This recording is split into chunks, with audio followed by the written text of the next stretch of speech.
Leo's Legion, week 2 is in the books. LL Cool J rocked the house, but did the Lions? We're 2-0, came out of there with a win, or did we? Did that feel like a win to you fans? We're going to talk about that when we come back.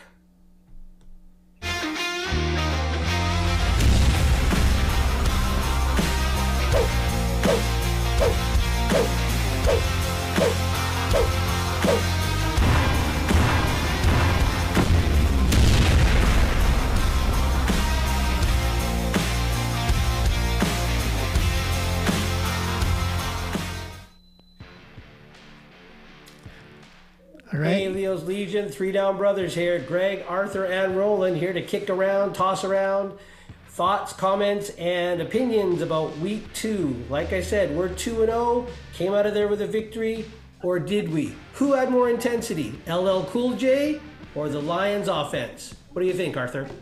LL Cool J definitely had brought the intensity. What a great entertainer. I'm not a fan of his music. I don't know his music, but he was rocking. And what an entertainer. Engaged the crowd. I thought it was a great pre-game concert. The game, my answer to you, Greg, is the win was never in jeopardy. I never felt like they were ever gonna lose that game. And Nor do you did know I. Why? Why? The one time they're in the red or close to the red zone, they fumbled the ball. They were never inside the 35-yard line, the BC side of the field. You know what? Last time I checked, for you to win a game, you have to score points. Well, hey, and the Lions defense played lights out. Let's not forget about that. A shutout in the CFL where you can score a single point by kicking it through the end zone.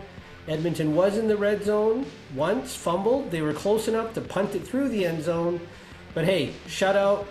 Kudos to the Leos D, but hey, it's the Edmonton offense. Yeah, but hey guys, field goal. Our first touchdown was at the end of the third quarter. That's not an offense that's going to win games. We won because we were playing Edmonton, but you can't do that with any other team in the league, right? You can't win with just field goals. Right, and let me rewind it back to what Arthur did say.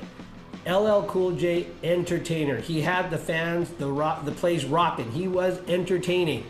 And come on, this is the season opener that Mr. Doman has invested time and money and energy into getting that entertainment value up there. LL Cool J delivered, but did the Lions. Sure, it's a win, but is it going to bring the first timers that were there for LL Cool J? Are they going to come back to see that level of entertainment? Well, I mean, to a diehard football fan, probably. Yeah. Likely. Okay, dare I say yes, but to the average casual, dare I say new to the game fan? It was a boring game. And you yourself said it. You remember there was it the fourth quarter? We had the ball and the audience was doing the wave because they were so bored. And our players were trying to quiet them down. And it snuffed out our drive because they couldn't hear. So our fans kind of played against our team because they were bored. That should tell you how many new fans were there, because they don't know when to make the noise, when not to make the noise. When the PA announcer has to come on and tell you offense is at work. But hey, give it to them. The wave, they had some fun. The energy was there. In a hockey game, you keep cheering. Doesn't matter offense, defense. So yeah, well, we got to teach them. The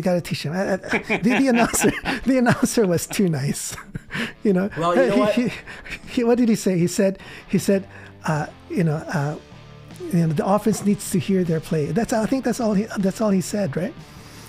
Well, you know what? We need to get more fans tuning into 3 Down Bros. We will have a football 101 course somewhere in this segment. We'll get those new fans burned up, and they can come back to the game and cheer on our lines. Yeah. But hey, a win's a win. We're 2-0.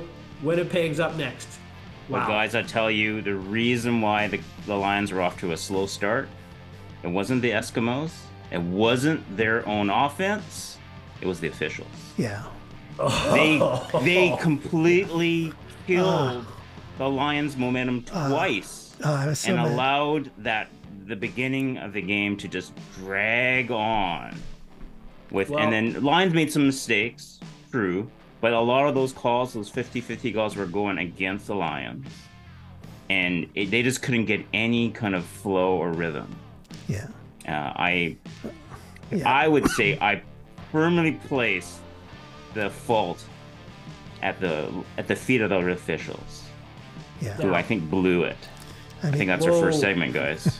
That's exactly a great segue, Arthur, for our first segment. First segment is officiating controversies. Okay, I've got a few plays queued up, so let's do the first one here. This one, Arthur, you better not be expecting a call from Mr. Ambrosi now, buddy. I'm not going to get fined. He has no jurisdiction. They got no jurisdiction. So, first play of the game. Okay, here we go. Ah, yes. The Gary Peters interception that had the house on fire. I mean, look at that. Beautiful. And then there goes the flag.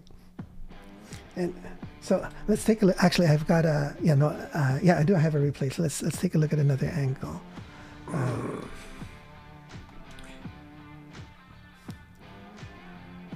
I mean, Peters came off hot, right? First play of the game. Aggressive play goes right after the ball. So. Yep. And he was steaming. He was calling for a challenge. He was calling for everything. Yeah. But I think they called PI on this that wiped it out. Exactly. Right? Because of this right here. He was going for the ball. He wasn't impeding the player. He was going for the ball. That could technically be offensive pass interference. When we have the benefit, as Arthur will say, the benefit of super slow-mo right here, which those officials do in the booth out of Toronto, if I'm not mistaken. Yeah. But when you have it that slow, 17 shoulder, I mean, that's almost like a push-off without extending the arms. What do you think, Arthur? The announcer says... Well, who ran into who? Obviously, in that angle, Mitchell's running into Peters, right? Yep. Yeah, but I mean, what the announcer said is that both players have a right to the ball.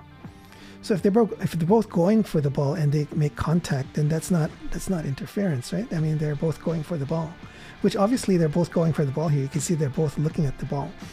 Yep, and you don't see Peters' arms anywhere on or impeding 17. If we had the benefit of a reverse angle of that, I'm sure Peters' arms are out there like a basket trying to catch that ball. Yeah. So. Well, you know what was frustrating? Because we were at the game, we didn't see one replay on the Jumbotron. Yeah. We never get that. I don't know if that's a CFL thing or if that's a BC Place thing, but when there are controversial calls or penalties for the like, there's very rarely a replay on that Jumbotron. Yeah, I'm not sure how they control that. Yeah. Is that material for another episode? So anyway, no challenge flag was thrown. Should we have challenged this? First defensive play of the game. You had 2 timeouts for the full game against Edmonton. Yeah, hard to say. I keep it in the pocket. Yeah, I keep it in the pocket. But, man, I feel for the defense. They came out hot, and the whole night they were hot. But well, maybe this fired them up. Maybe, yeah. Yeah, and then that's fine.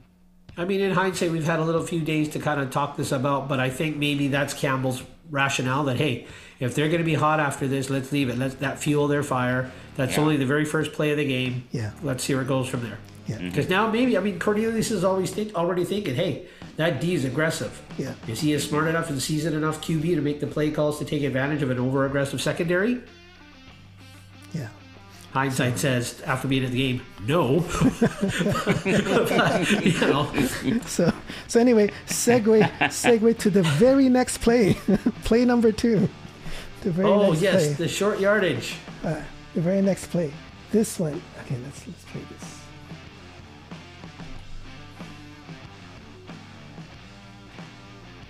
Well, actually, not the next play. 2 plays later, right? Yeah. So no whistle was blown. Mojay. We never heard a whistle in the arena. There was absolutely no whistle. And then the refs are running with the ball carrier. Exactly. Correct. So. But do you know who looks the most lost in this whole thing? Edmonton. The guy in the white hat, the head official, looks absolutely lost. But to be fair, I don't think that was. I think the officials on the field called a touchdown. it was reversed by the command center. Well, they say, I remember them saying on the PA, they said his forward motion was stopped. Yeah, after the command center reviewed it, because it's an automatic review, right? Because it's a scoring play, correct. And it's a turnover too. So I think on the field, if I remember correctly, they called a touchdown. And then it was under review, and then after the review, then they said forward progress. So I've watched, I think, 2 or 3 recaps of that game. The TSN feed, Sportsnet feed, and others. And each set of announcers said, there's no whistle, as he was running to take that touchdown back. Yeah. So I think I agree with you guys. There was no whistle on the field. We didn't hear a whistle at the game. If it was the command center that overturned it. But I don't know. After the way the referee started the game, I got to touch on this. I know we don't have a play on this, but come on. It's the coin toss. You said this side is heads, this side is tails. Edmonton, you're the visiting team. What do you call? They call tails. He flips the coin. Oh, my bad. Didn't see you, Mrs. Minister. You're flipping the coin. I forgot. She flips the coin. He gets the call wrong, says BC, Edmonton's, you take the ball. Right, and Edmonton's like, no, we're taking the ball. That should have been a sign of things to come right there. I just had to let that one out. Yeah, no, you're absolutely right. Yeah. Maybe LL Cool J, influenced the rest. Maybe they're just too much into his music. Too much into his music. LL Cool J knocked him out, knocked the sense right out of his head. Yeah. So, the command center would have to, for them to overturn the call, has to be conclusive evidence that there was forward progress was stopped. But you don't know, all the replays we got, I didn't see it conclusive enough where the forward progress was stopped. Maybe he already had the ball stripped by then. So for them to make that call, of course, they have more replays than us. They must have. I hope they had a very good angle where the forward cross was stopped. Yeah, I hope so too. Because he obviously wasn't down. If his body gets stopped and he's still reaching out, then that ball gets pulled out of his hands and taken off. That's not his forward progress stopped because his body stopped, or he cannot move anything forward. Well, look at the other way is if the quarterback gets stopped and then there always is maybe a second push. Exactly. Yeah. And then the rest would give him the second push. Yep, I was just thinking that right now. They hit his goal line offense. They get stopped, and then they try to leap over the pile. Their body gets stopped, and then they reach touchdown. Yeah. Exactly. So to me, you can't have it both ways. Yeah. And he's definitely by this angle not down yet because he's on top of a bunch of people. Yeah, he's not down. Exactly. And the official's still looking at it, right? The official 45's in there, 67. The head ref is coming in, and I think there was another official on the upper left-hand corner on our screen. That's right. I can't see. Moji's already got the ball at this point. Yeah. He's got it and he's cradling it. Yeah, and the officials are seeing. Stop it right there, Ro. Yeah. Okay, Loxley is the quarterback. 10 is his back is to us, correct? Yep. Yes. There is another Eskimo basically in front of him. Yeah, that's right. And that's Moj above that other Eskimo, right? Yeah, this is Moj, yeah. So that ball might have already been out, too. It's loose right now. Yeah. If you roll it, he's running. Between. He's rolling. He's running with it already. He's starting to run. Yes. At the game, I thought he tore it out of his hands, but now that I see that other player there, that ball could have been just sitting on top of bodies. Yeah. We have no idea. Yeah, we can't see. You can still see the ball here, right? You can see the stripe of the ball. So the ball stripe is right there. Yep. Exactly. Yeah, so is that out of Loxley's hands by then? Yeah, we would need that NHL overhead goal cam. That would be really good in this spot here. So I don't know what angle the command center was looking at, but because Moji looks like he's bending a little bit further down than say where Loxley's arms would be if he was reaching out with that ball. Yeah, how could his arms be there? There's an Edmonton body right That's here. what I'm saying. Yeah. So yes, I agree. His forward motion is stopped because his body can't move past that second elk. But I don't know. Maybe the command center got that one wrong. Yeah. But man, wouldn't surprise me. The beginning of the game when we're hot, and to have these two calls to go against us like that. It's that would have been 14. Well, okay, 7 points because they took the interception touchdown away, which would have been a TD because Peters would have kept going. This would have been 7-0. What? Not even 2 minutes in, and our offense hasn't touched the field yet. Yeah. Exactly. So, still going with officiating controversies. Here's another one later in the game.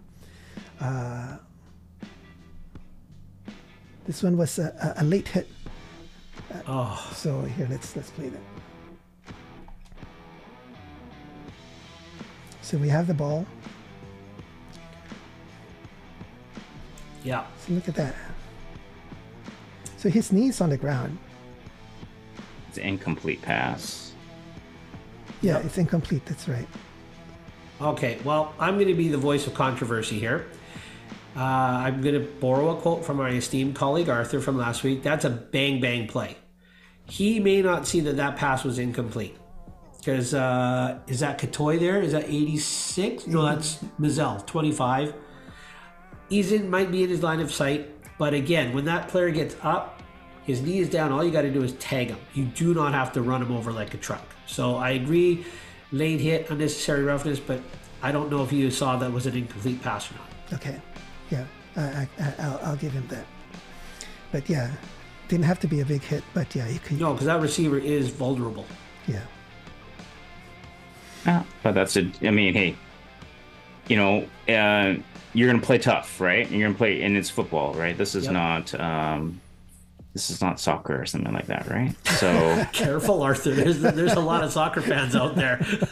Right. I mean, you're not going to you can't take a charge like that. It's going to be a yellow card at least, right? So this is just football. This is like every day. I mean, you're gonna play to the whistle and you're gonna go a little bit over, right? So this guy's probably trying to, make sure he stays in the lineup. So if the ball's kind of loose, you're not sure, you are trying to separate the receiver from the ball. I hear you. Yeah. But I believe the whistle had already gone on that one. That's why everybody was kind of. Maybe. And there was one more thing. We're not going to play the footage here, but just goes back to what Greg was saying about the refs being confused. There was an Edmonton intentional grounding that was really obvious. He got rid of the ball to avoid the sack. He threw it only for like 5 yards. It never crossed the line of scrimmage. The flag was thrown right away. And then the refs were like conversing for over a minute. I measured the time on the TSN broadcast. It was over a minute to decide whether it really was intentional grounding or not. I mean, well, I want to know if anybody got the name of that referee, because he was so involved in the game on Saturday with deliberating of calls, with penalties. Did my flag come to? There was a couple times his flag was down. I thought he was going to say no flag on the play. But I want to know if the last name of this referee is Fraser, because if I'm not mistaken, back in the day in the NHL, there was a referee that did not want anything to do with a good game being ref, just wanted camera time because he had such perfect hair. Harry Fraser. Yeah, and he had good hair. He had great hair. But I'm telling you, man, that guy was out for TV time. Is that what this referee was doing? Because, I mean, my Lord, he was involved in every single play he could be in. He wanted to upstage LL Cool J. That's what he wanted. I really think you got a point there. Because, my goodness, this is like flag or think about it, blowing the clock in. I don't know. Yeah. I'd like to find out if we could later on how many games that guy's got under his belt. Yeah, I don't remember seeing him last year. Wow. I don't know if he's a new guy or what. But I think I remember him, but it wasn't like any of the big games or the playoff games that I've seen. He keeps this up, he ain't ever going to be in a big game or a playoff game. Moving on. All right. It's a hot take, Greg. Right. So. Well, you started it. Mr. Ambrosi's coming after you first. All right. Of course, Mr. Ambrosi, tune into Greg's Passion Points. We'll see what happens. That's right. So, Mr. Ambrosi, that's Greg there, and that's Arthur, in case you want to know. Just two down, bros. Sorry, I didn't mean to throw you under the bus there. You'll be playing down two. Kind of like our receiving core right now.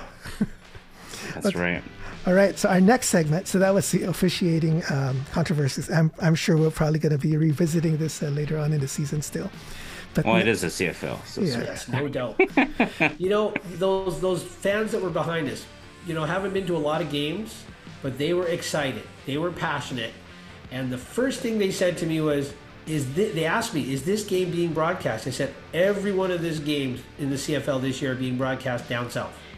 And he said, with this level of officiating, if they thought our game was a joke then, now they see this, they're going to know our game's a joke. The game itself, not a joke. The players, their effort, Their skill level, no joke. They are legit athletes. But these officials, Yeah. Yeah. That's a great point. That's a great point. But to be fair, this is a lot worse than normal. The average CFL game, the officiating is a lot better than this. I don't know why it had to be this game, but it was really bad. well, I don't want to Andre Pearl any points or punches here, but yeah, we'll move on from that. Okay, next segment, lights out defense. We've got a few, 0 is all Edmonton got. So we've got a few plays that we've queued up here. Let's take a look at the first one. This is Hladic with a tackle behind the line of scrimmage. So it's near the top of our screen there. Oh, Yeah. Did he go on a delay? It wasn't. No, it was. Yeah, once he He shot the well. He shot the gap when he noticed the play development. He shot the gap to take him down. But yeah, it's a beautiful shot. Yeah, he shot the gap there. There were two. You know, there were two pulling offensive linemen that were running, a guard and a tackle, and he goes at the end. He goes right through the middle of them. I think he came through the A gap, if I'm not mistaken, Arthur. Yeah, I think so. But the best thing about that, he came shooting through there like a bat out of heck. Yeah. But he broke down under control and made that hit. Yeah. He didn't over pursue that. Yeah. Mm-hmm. So that's beautiful. A few more. That's a textbook tackle. Yeah. Love it. Beautiful open field tackle. Yeah. If you can call it open field in the backfield, but hey. Yeah, it's open field.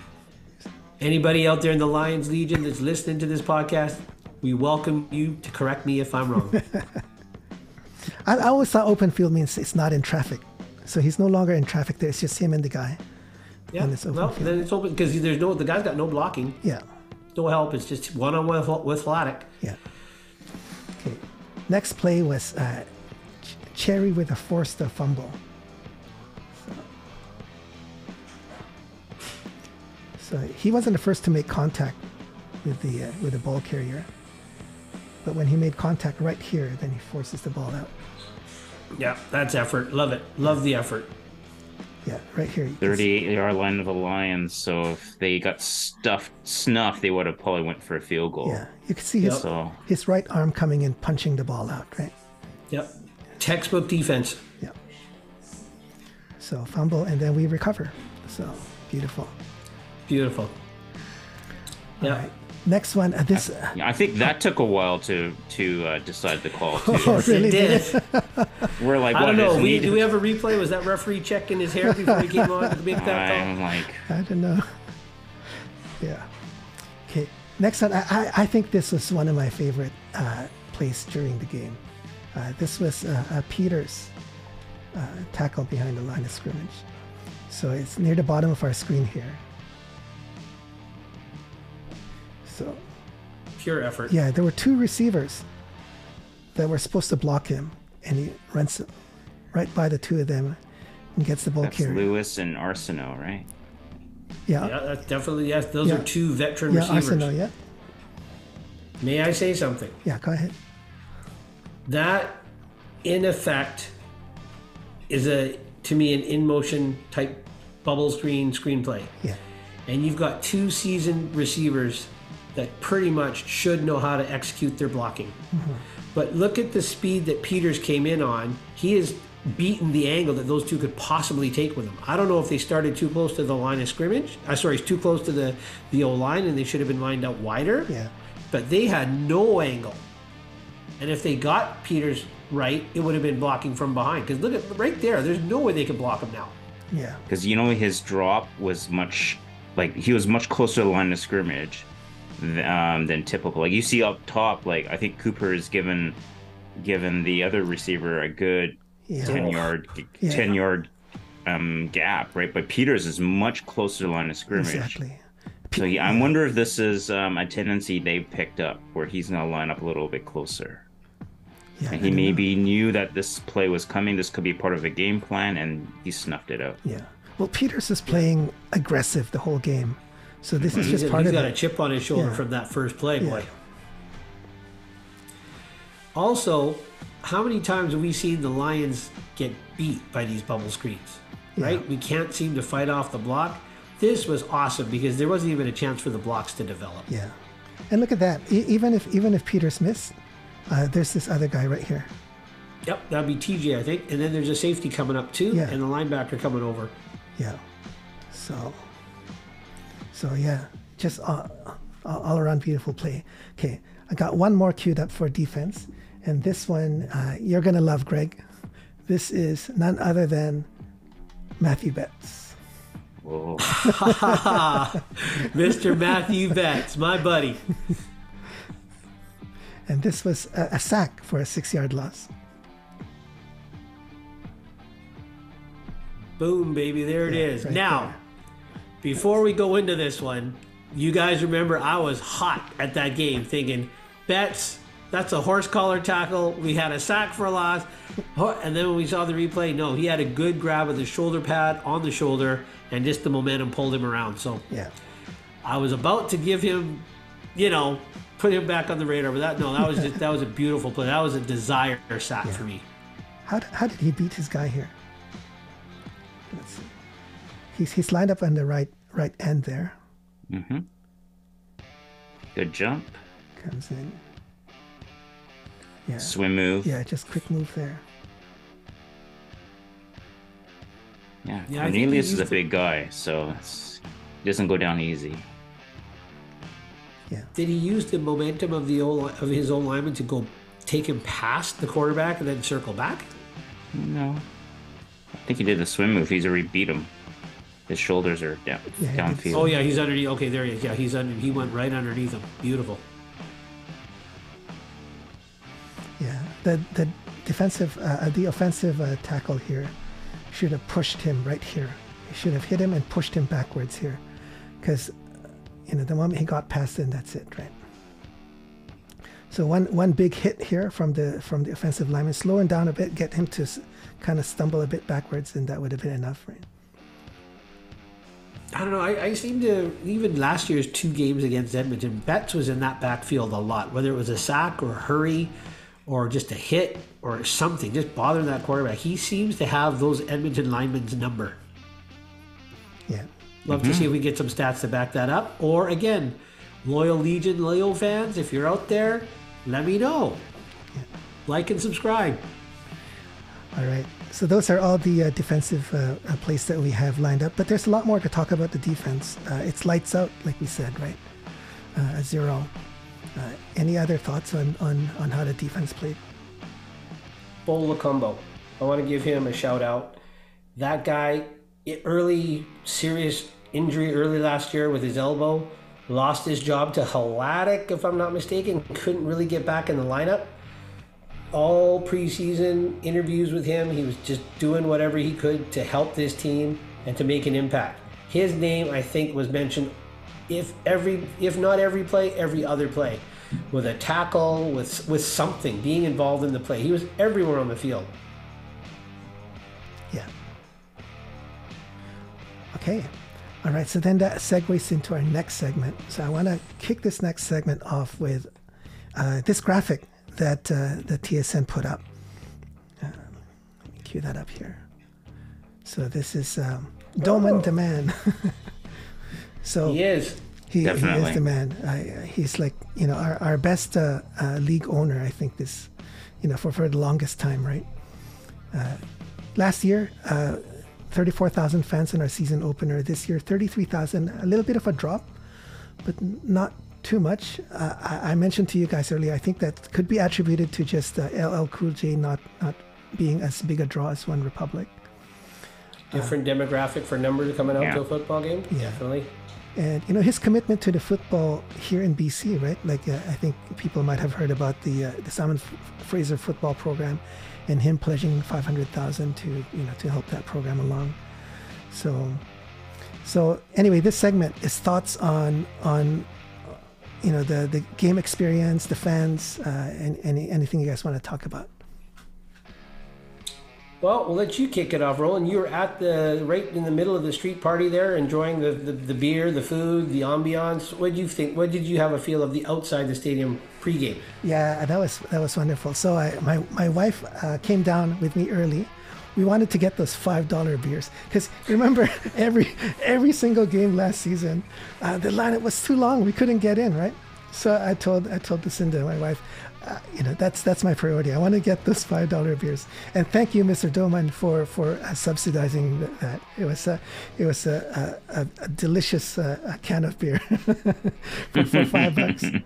But he is definitely putting his money where his mouth is. Yeah, definitely. That's a good sign of a good owner that just loves the city, loves the game, and just loves serving the fans. Yeah, and the atmosphere was wonderful. Like it was a street party, lots of families, lots of single people.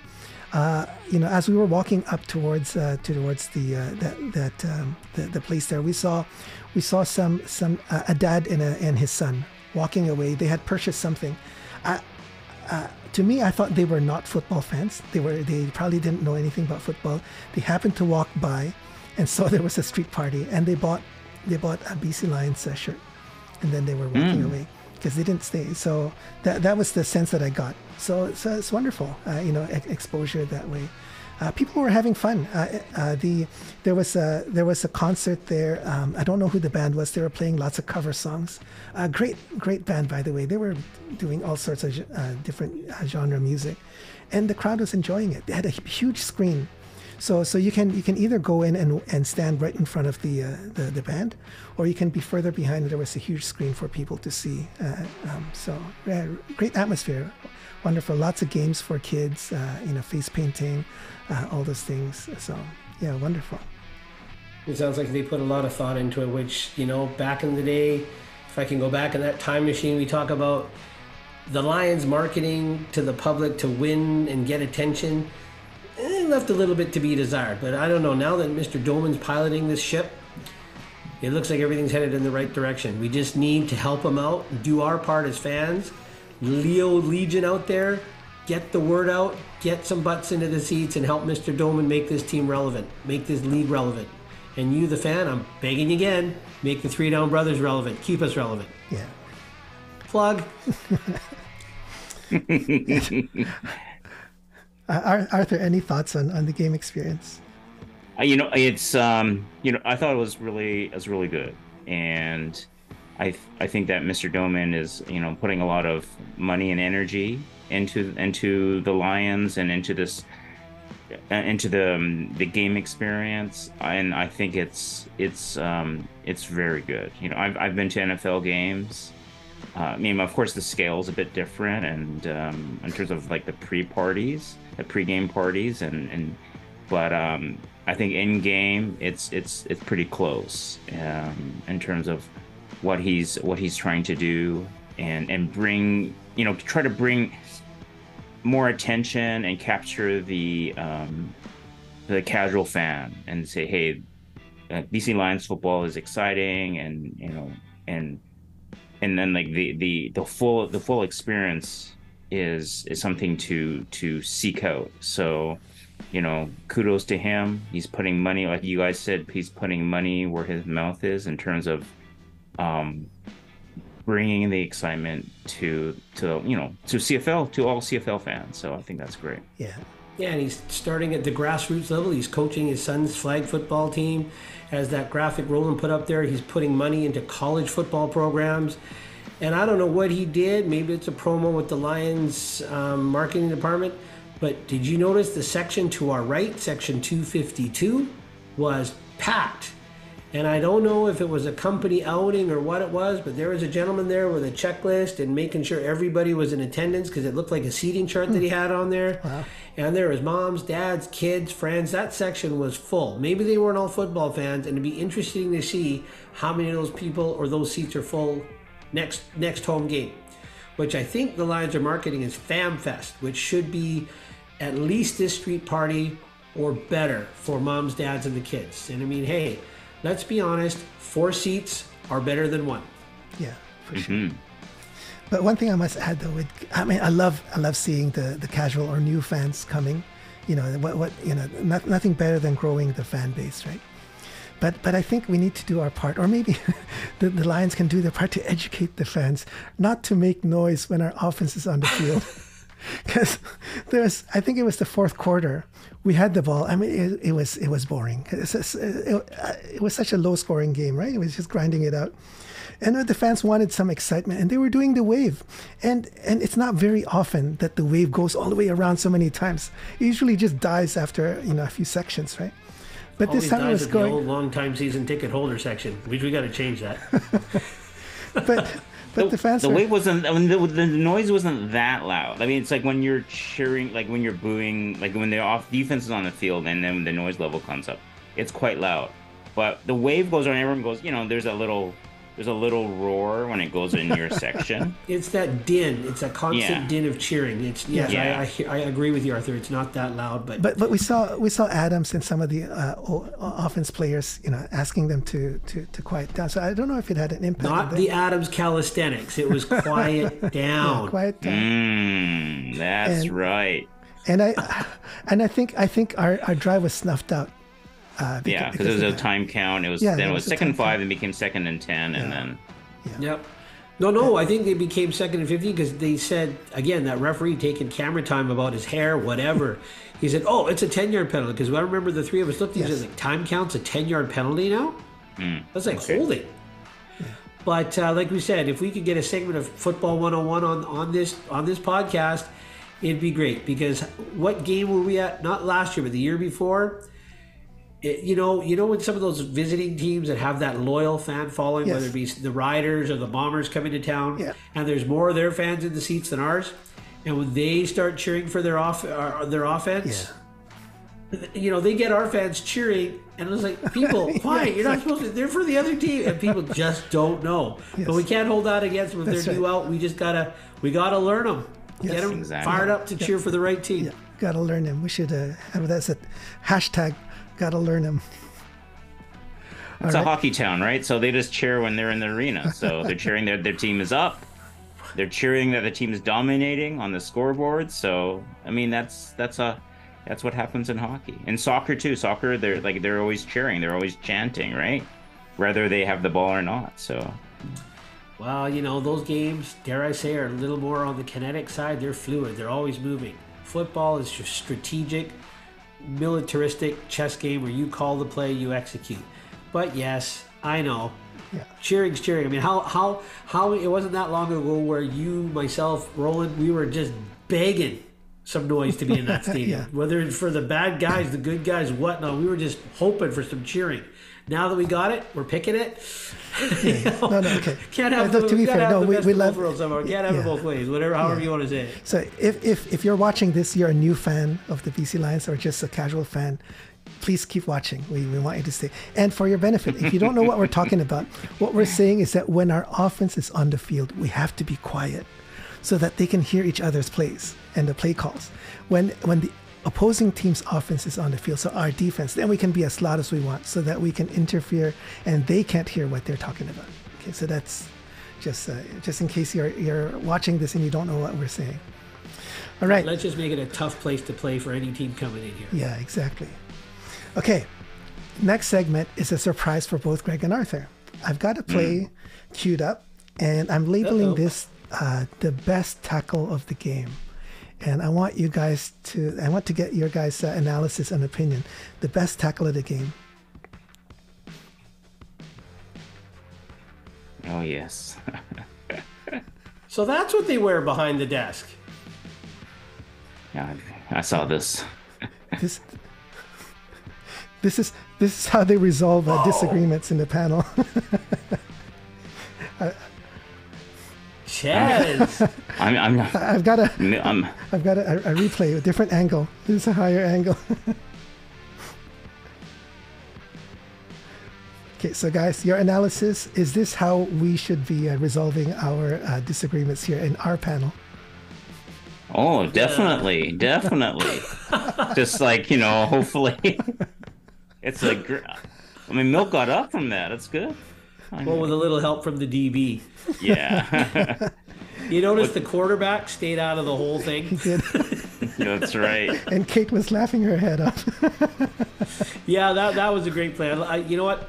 A team that can have fun like that's a great sign. And Hey fans, that's what we do here on this podcast with Three Down Bros. We have a lot of fun. I don't know if I'd be able to take a hit like that from Arthur and Roland, but hey, maybe we'll have a live broadcast one day where it's hit one of us and we'll see what happens. That's right. I don't know. They might have talked about this beforehand, but I don't think Milt expected the tackle to be that hard. I think he expected a hit and wrap, not a drive lift. And that was textbook. Yeah.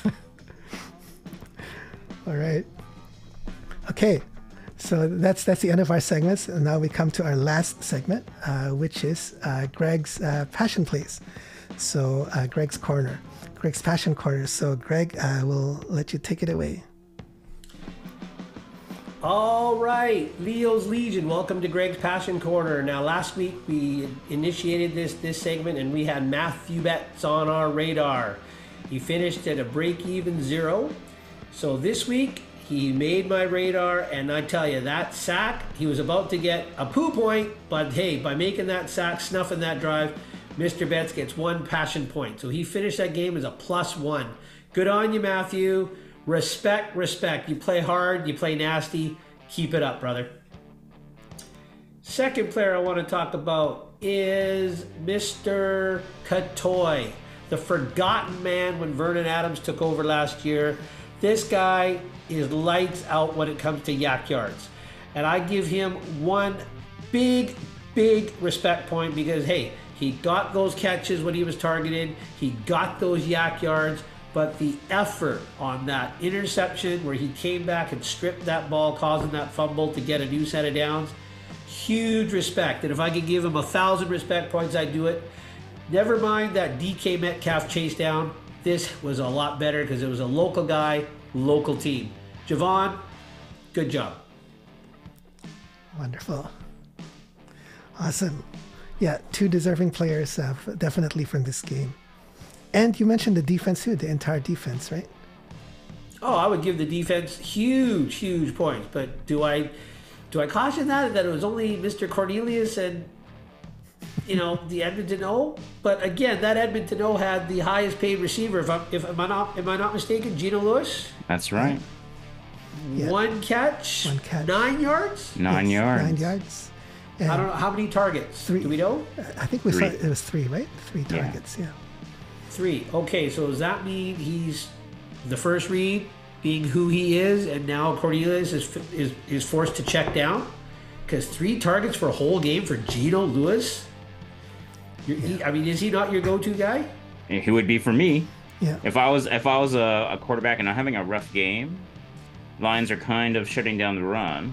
I think they shut down that run. Then I'm going for my difference maker in the receiving core. So I'm definitely looking for Geno. Sure. If I'm not mistaken, it was the Steven Dunbar show off the bat with any completed passes and targets, correct? Mm-hmm.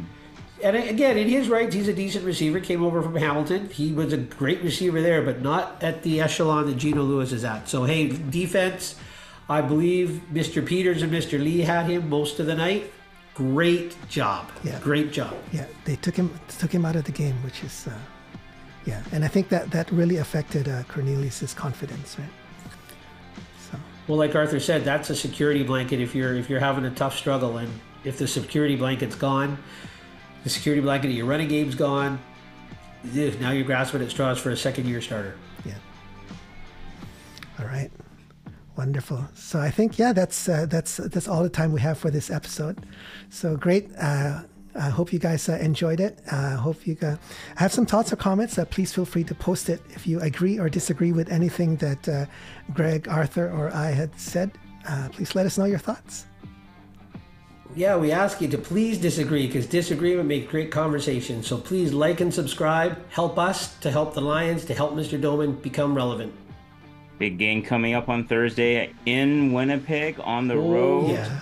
Going to be a tough with game. A banged up receiving core. So I wonder if Vernon Adams Jr. can get the job done on the road in Winnipeg. I'm hoping he can. Yeah.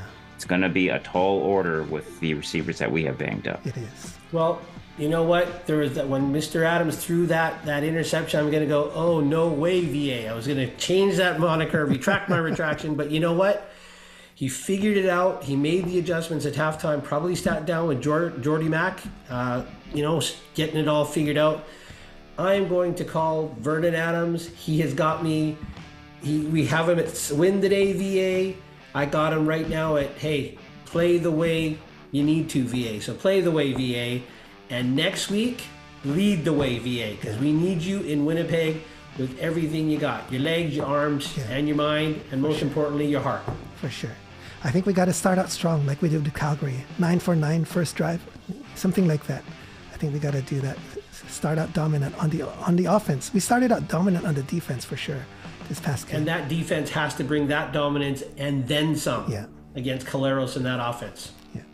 Hopefully we'll have some good officiating this time. Oh, well said, well said.